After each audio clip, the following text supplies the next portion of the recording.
broken. She loved her Nana, and she asked if we could reopen the casket. So we did.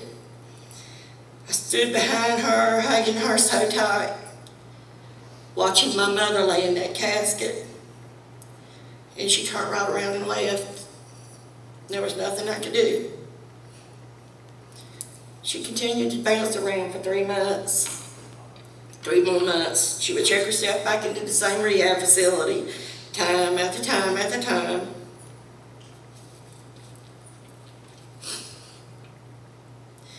And she eventually came back and returned back to her dad's rental, bringing him with her. They eventually broke up, and Victoria at this point had lost her license, was still on probation. She was facing more DWI charges, and it just kept coming. I would go almost every day trying to check on her with hot meals. I knew not to take anything that she could trade for money. She would get so mad, I'd go in, if I bought a box of cakes, I'd open the box and throw the cakes in a bag, take the box with me. Don't leave them anything that they could sell or take back to the grocery store for money. On 4/29/15, I got a call. Is this Victoria's mom? From a voice I had never heard of. Yes, why? He said, I have her in my car and you need to come get her, she's dying. Why are you calling me? Call 911, take her to the hospital. But he didn't want to get in trouble himself. Just bring her to me, I said. We met at Walmart. I didn't even think to call 911 myself. I was at work. I tore out of work, went to Walmart. He pulls up with her, opened the door, and she's laying there, pale, blood in her mouth. And she said, I'm dying, Mama. I said, not today. Not today. Threw her in the car. I called the hospital and told them we were on the way. As soon as we got there, they came to the car and opened the door. I can't describe what came out of that child's mouth. But they told me she had done 4 bags of heroin that day, and I don't know how much that is. And she had done meth, speedballing, and it had thrown her body into like a shock. She was about to go into cardiac arrest or stroke. I watched a team of 8 work on her, and I prayed, please God, don't take her today. Not today. She was later admitted to ICU. She had to undergo tests to make sure there had been no liver damage, brain damage, and they started talking about release. How can I stand here and watch her just walk out of this hospital after she almost died? What can we do about this? I finally found a doctor that would listen to me. She's a threat to herself if she's doing, why is this not a threat to herself? And he agreed, and we had her voluntarily committed. The next day, I stood and watched them put her in a sheriff's car, handcuffed her, and took her away. She was mad with me, but that's what happens when you have somebody involuntarily committed, and that's what I've tried to do, to save her. I didn't know what else to do. She did agree. She stayed for 4 days, and they could not find any reason to keep her. But she did agree that she would try to come back and do better. And she did. She got in the Suboxone program. We had one here in Kinston. I can't remember the doctor's name. But she got on the Suboxone program, and she did good that summer. She still wanted to stay at the rental, and I let her. And she had a little moped, and she got her a job with Putnam Farms, was about a mile down the road. And she would go to work every day and come home. And she'd come stay with me and Jarl on the weekends. I thought maybe this is going to work. Around September of that same year, 2015, I started noticing a change. The mood swings, the behavior outbursts. I began to question, but I knew. What did they say about people, places, and things? She was going back to the same friends. She wouldn't come stay with me and Jarl anymore on the weekends. I later learned that she was paying people she would pay them for their urine so she could go pass the drug test to get her Suboxone. When I found that out, I I called a doctor. She got madder with me. And I called a probation officer, and I told everything. I said, I will not be a part of this. Call it tough love, call it what you will. I'm not going to do it. Around probably a few weeks later, I think it was early October, yeah, I got a call early that morning that she had laid that moped down. She was coming home at 5:30 in the morning. I'm like, coming home? So she had been in town apparently that night and was trying to get home and get to work. She was still trying to hold that job, but I knew she was about to lose it. And she had laid it down, and that I needed to come up to the ER. What it was, she had nodded out, and a car almost hit her, and she went off the road and laid it right down. I get to the ER, and she's in there with this boy. I could tell they were both high. And I asked him to step out, and she got mad. The only thing I want from you is your insurance, and you can leave. I said, no. I said, he's going to leave. A few words, she gets up, walks out, comes back in with a deputy sheriff. I was asked to leave. I said, I'm her mom. I'm going to be paying this bill. You need to ask him to leave. Search him. I guarantee you he has drugs on him. Ma'am, if you don't leave, I'm going to have to escort you out. I walked out of that ER and just, what is wrong with our system? Every door I would try to open would get slammed in my face. I just was so lost. That needs to change too. Amen. In November 2015, Victoria had met another guy from West Virginia. She took off to go be with him and his family, knowing that she would be in violation of her probation. She told me she would return within a week. She asked me not to tell her PO. I told her I would not lie for her, but if she called me, I wouldn't call her and tell her, but if she calls me asking, I'm going to tell her. I went and got Brownie, and I've had Brownie ever since. She never came home. Her PA finally contacted me a few weeks later, and I told her Victoria had been gone. Victoria would call, and that would be all. A warrant was issued here in North Carolina for her arrest. She had several FTAs, absconding charges.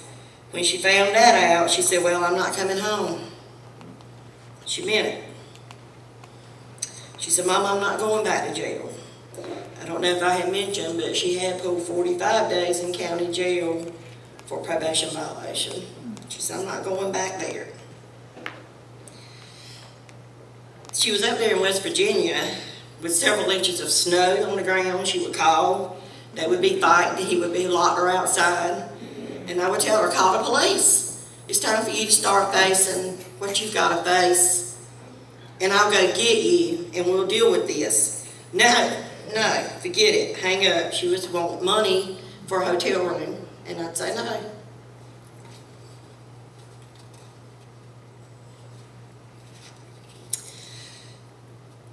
More rehabs.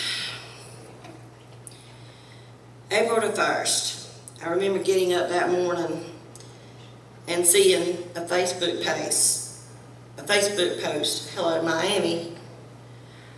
I thought, is she joking? Is this an April Fool's joke? My oldest daughter Ashley called me, Mama, what in the world? I tried calling Victoria, I got no answer. By lunch that day, I received a call from a rehab center that had flown Victoria and this guy from West Virginia down to Florida for treatment. The guy had used his mom's insurance, Victoria had used mine, and the rehab center stated that the flight would be included in the admissions fee, and they would file on the insurance. I don't know if a lot of y'all remember all the rehabs down in Florida that was coming on the news, being phony. They were just letting these kids use these places as a bed and breakfast. This was one of them. She would leave at night, come back in the morning. Leave at night, come back in the morning. I know they did that 10 times. And which they didn't get any money. We reported it, but they were charging $1,500 each admission fee, and just letting her walk in and out, leave at night. Anyway, the year Victoria spent in Florida from April of 2016 to April of 2017 was just a living nightmare. She would go weeks, I wouldn't hear from her. I had begun filing missing persons report, reaching out to everyone I could in that area through my support groups. Toward the end of April, she called from a phone and asked for help. And I was able to get people to her and find her and get her back into treatment. But she would never stay long. Her addiction had such a hold on her. People would tell me, let her hit her rock bottom. If wandering the streets and sleeping under a bridge, this child used to love clothes, jewelry, she loved to dress up, she was beautiful, went to not bathing, sleeping under a bridge, nowhere to go, nothing to eat, days with no. What is a person's rock bottom? I don't know what it is. I don't think she ever had one.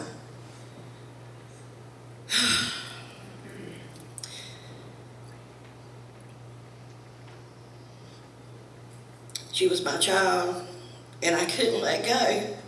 I just stayed on pins and needles, waiting for the phone to ring and asking anybody, anywhere, every day for prayers.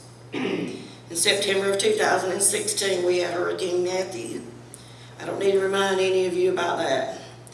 We had historic flooding all around us. And I would get up one morning and check the Florida police, like I did every morning, to see if she had been arrested that morning. There she was.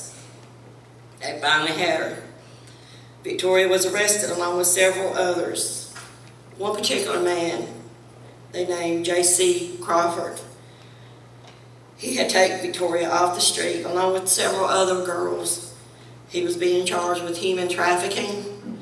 Victoria was a victim. He was wanted in question for murder.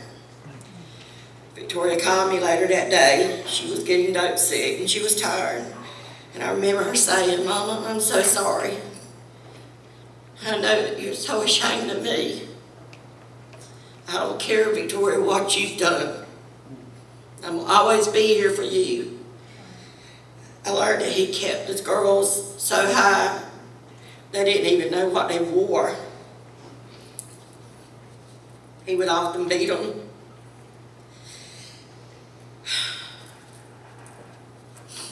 Sold to be raped.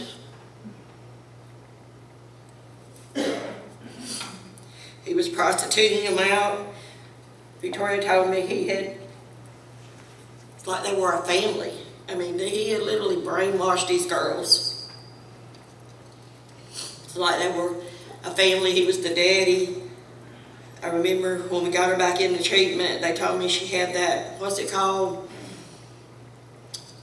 Like when somebody kidnaps you, you protect them, some kind of disorder. She was like, well, he was good to us. He kept us fed. And I begged the DA and Victoria's attorney, please don't offer her a deal. She's a runner. Nobody would listen. They were going to offer her a deal to testify against him in human trafficking in lieu of treatment. And they would take her back to treatment. I knew that if they did that, she would run. And they wouldn't listen. She was escorted back to treatment. And before dark, I got a call from the treatment center. She had left.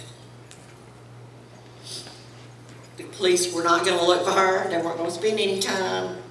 They told me that if they saw her walking down the street, they would get her. But they didn't have time to waste and look at her. I called the Little County Sheriff's Department as well and told them that Victoria, where she was, they couldn't extradite her back on a misdemeanor charge.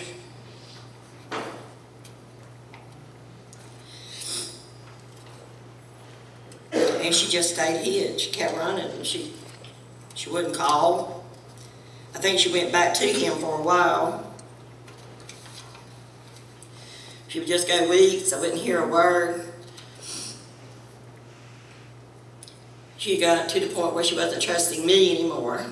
She knew that if she reached out to me, if I found out where she was, I was going to turn her in, and she was probably right.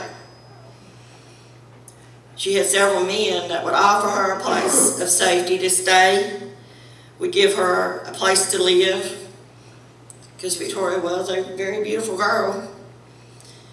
She had been raped and beaten many more times. Instead of calling for help, she would stay quiet just to get her drug. She was slowly wasting away, and I could feel myself dying with her. I thought about hiring a bounty hunter. Joel told me one time, you hire a bounty hunter, we'll go down there and we'll find her. I mean, you just get desperate at times. Christmas was slowly coming back in, and I thought, here's another Christmas coming. And she finally started contacting me, and she had met a man, a much older man. She said that he had got her into a methadone clinic, and she was happy. She wouldn't tell me where they lived. And they would call from these prepaid phones, so I couldn't really track them. She asked if I was